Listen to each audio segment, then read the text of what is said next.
O que acontece é que tem muita propaganda sobre o sistema brasileiro para os brasileiros, dizendo que nós somos os países mais avançados em questão de voto eletrônico, que o sistema é muito confiável, mas tudo isso é propaganda interna só. Fora do Brasil, o que está acontecendo é tudo muito diferente. Urnas eletrônicas são usadas em vários países. Aqui na América Latina tem Argentina, México, Venezuela e Peru usando o voto eletrônico. Só que são sistemas mais avançados que os sistemas brasileiros. O modelo da urna eletrônica brasileira, de primeira geração, é só usado no Brasil e na Índia. Tá? Nos outros países se usam modelos mais avançados, de segunda geração, e nos países, na Alemanha, por exemplo, esse modelo de primeira geração brasileira foi proibido, foi declarado inconstitucional, também foi proibido na Holanda. Não é porque eles não sabem usar, já se usaram urnas. A Holanda começou a usar urna eletrônica de primeira geração antes do Brasil, em 92. 4 anos antes do Brasil, a Holanda já usava. Só que lá foi declarado proibido esse modelo de urna. Eles passam para essa urna de segunda geração que tem o voto impresso, que permite a auditoria do resultado, e não só a auditoria do software.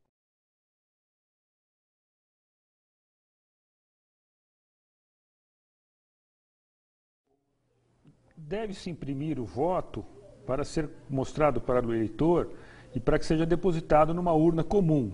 Não se pode imprimir o voto para entregar para o eleitor e levar para fora da sessão eleitoral. Isso não pode. Aí você violaria o sigilo do voto, o eleitor teria como comprovar em quem votou, passaria a ser vítima de acharque ou de coação.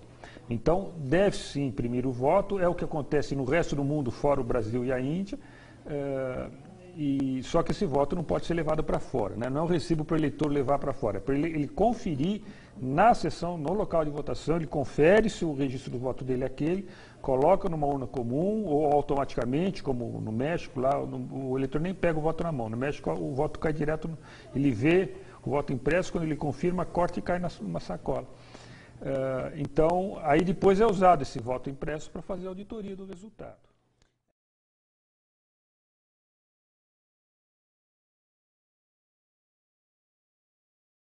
O modelo que a Justiça Eleitoral brasileira optou, esse modelo de primeira geração, não permite se conferir o resultado. O eleitor vai votar na máquina, vê o voto na tela, confirma. Depois que ele confirma, é gravado. O eleitor não vê o que foi gravado. Aí, quando acaba a eleição, às 5 horas da tarde, esses votos que estão gravados lá, se chama registro digital do voto, são somados e dá um resultado que chama boletim de urna. O fiscal do partido não pode ver se a soma dos registros digitais é igual o boletim de urna. E isso é o resultado das urnas, que ninguém pode conferir, nem o eleitor se foi gravado direito o seu voto, nem o fiscal se foi somado direito os votos. E o TSE simplesmente não admite, quer dizer, ele não permite, não há como fazer recontagem. E ele não aceita nenhuma proposta nesse sentido, ele sempre resiste. Ele diz que há transparência quanto à produção do software, mas ele não permite transparência para o eleitor. O eleitor não pode ver para quem foi gravado o seu voto.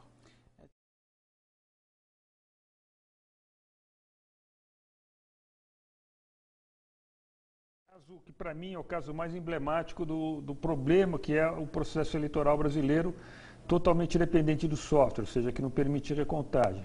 Esse acordo que está aparecendo aí é do caso de Alagoas de 2006, com eleição para governadores, o candidato não estava satisfeito com o resultado das urnas, pediu para fazer uma análise dos arquivos que a urna produz. A urna eletrônica produz vários arquivos digitais que os partidos têm direito a ter acesso. São arquivos de log, de registro digital do voto e do boletim de urna. Analisando esses arquivos, ele detectou mau funcionamento das urnas. As urnas, 1/3 das urnas, não eram todas, eram 1/3, tinham informações incoerentes nesses arquivos. E, então ele solicitou uma auditoria. Quer dizer, contestou o resultado, né, pediu para suspender o resultado, para que fosse feita uma auditoria nos equipamentos para ver o que era esse mau funcionamento, que estava constatado nos documentos que eles obtiveram. E foi cobrado, bom, o processo demorou, né, 2, 3 anos para ser julgado, esse julgado é 2 anos depois de entrar do processo, julgamento ainda no TRE. Eles cobraram 2 milhões para o candidato para que pagasse os peritos que iam fazer a auditoria, e o candidato disse que não queria pagar esses 2 milhões, não é qualquer candidato que tem 2 milhões depois da eleição para gastar, né? e pediu para que a própria Justiça Eleitoral bancasse, já que seria de interesse dela demonstrar a lisura do processo. A Justiça Eleitoral não aceitou pagar a auditoria e condenou o candidato por litigância de má-fé, por ele ter pedido uma perícia e não ter pago por ela.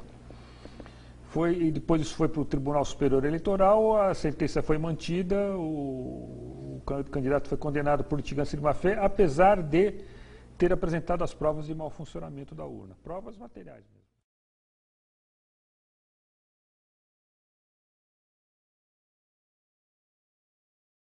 Que o Ministério Público fosse independente nesse processo e pudesse nos ajudar, eu sou fiscal de partido, ajudar os partidos a fiscalizar o administrador eleitoral. Mas, infelizmente, não tem ocorrido, não. O Ministério Público tem direito a fiscalizar, a conhecer o software das urnas eletrônicas, a fazer auditoria nos sistemas, e não faz. 6 meses antes da eleição, por exemplo, agora, nesse momento, já estão abertos lá no TSE os códigos dos programas, os códigos-fontes, né, para os partidos, o Ministério Público e a OAB poder examinar. A OAB nunca mandou ninguém, o Ministério Público nunca mandou ninguém lá para examinar código nenhum, e no final, no último dia, ele vai lá e assina 15 mil arquivos com 17 milhões de linhas de código, sem ter olhado nada. Eu não sei por que o Ministério Público assume essa postura omissa em relação à fiscalização do processo eleitoral. Não sei dizer por quê.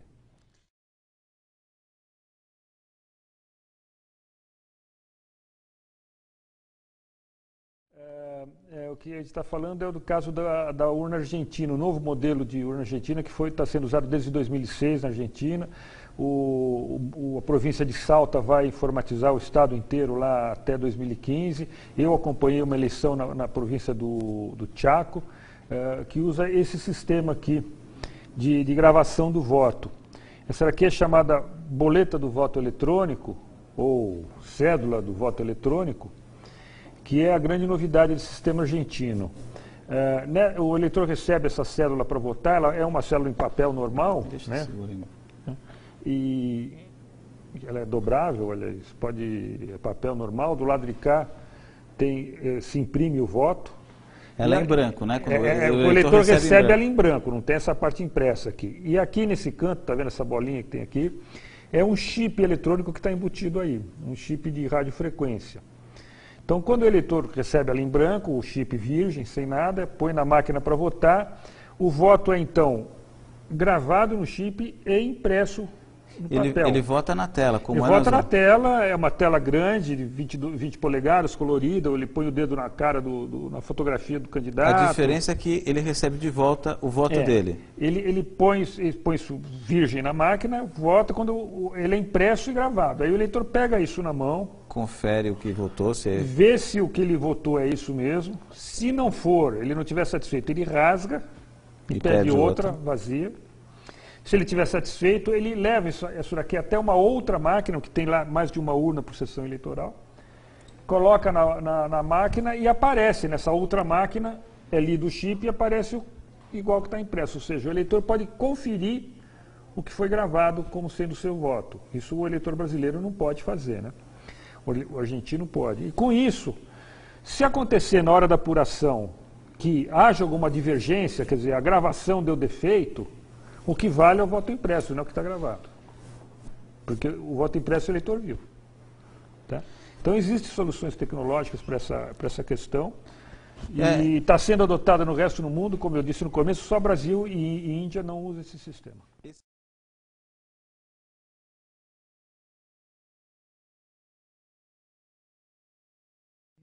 Boa noite a todos. Bom, eu fui candidata em 2006 e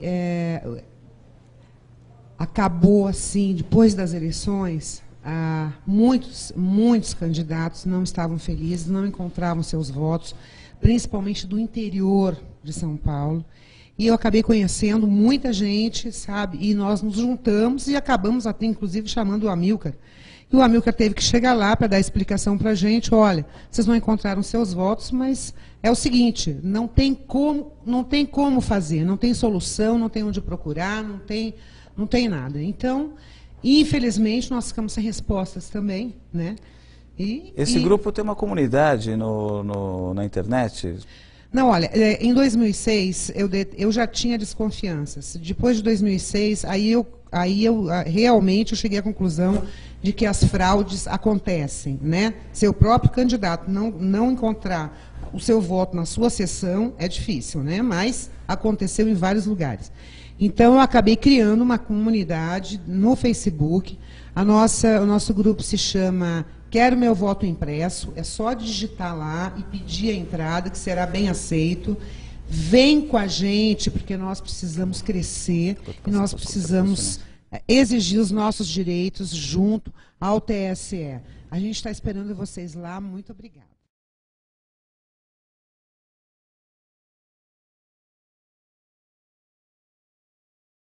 Bom, o que eu gostaria de dizer é o seguinte, como logo apareceu no começo do programa, há esse problema do acúmulo de poderes na justiça eleitoral brasileira.